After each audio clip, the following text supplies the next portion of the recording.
The government of Ivan Duque has not been able to stop the violence against different social factions in Colombia.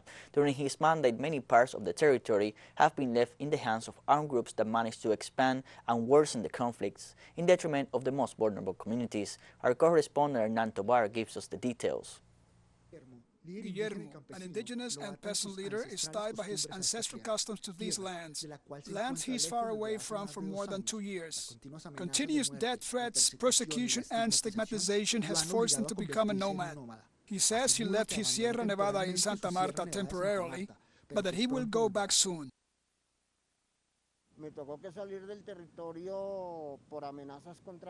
I have to leave my land because all the death threats against my life, and due to the claims that we made on human rights violations, the persecution of social leaders, and because of all the demands we have made for land restitution and the opposition to large-scale mining in TeleSUR.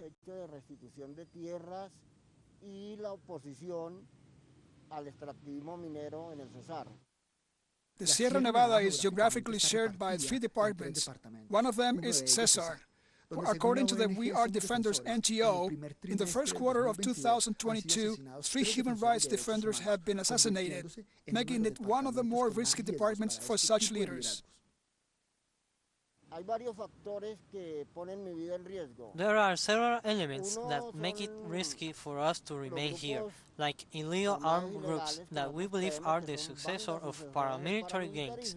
We also suffer persecution from institutions, military intelligence, and political clans in power, to whom we have been denouncing acts of corruption, and the complicity of paramilitary groups in a violent retaking of territories. Complicidad con esos grupos paramilitares que están ejerciendo una retoma violenta del territorio. Guillermo represents one of those lives of struggle and resistance that have not yet been silenced. However, others are no longer among their communities. They made them disappear during the 4th year of President Duque. According to the Institute of Studies for Development and Peace in the past, more than 900 leaders have been assassinated. There is a dispute over ethnic territories. 50% of Colombian territory is collectively owned by ethnic groups and overlaps with forest reserves area, like the Amazon, the Pacific, and the high parts of the Andean mountain ranges, where the biggest disputes occur, and of course around land interests where there are macro projects, either water or infrastructure. In the 4 years of Ivan Duque's term in office, the presence of armed actors has increased in several departments, either by violent action or by complicity with members of the military forces. 420 municipalities in the country are influenced by armed groups, which represents 37% of the territory, a situation that generates disputes for control of the territory due to illegal income, drug trafficking, and both legal and illegal mining, a situation that affects vulnerable populations. As the first perpetrator identified as victimizing social leader is the govt clan, followed by the so-called dissidents of the FARC and the ELN. In some cases, we have identified that the alleged perpetrators are members of the security forces in a few smaller cases.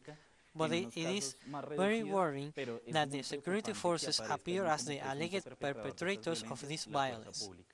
The terror generated by the struggles of these armed groups is also reflected in human rights violations, such as displacement. So far, only in 2022, according to the United Nations, this situation has left more than 78,000 victims. In 2021, displacements reached 73,000. In 2020, it was 35,000, and in 2019, it was 33,000. These figures were never recognized by the current government. Hernan Tobar, TeleSUR, Bogotá, Colombia.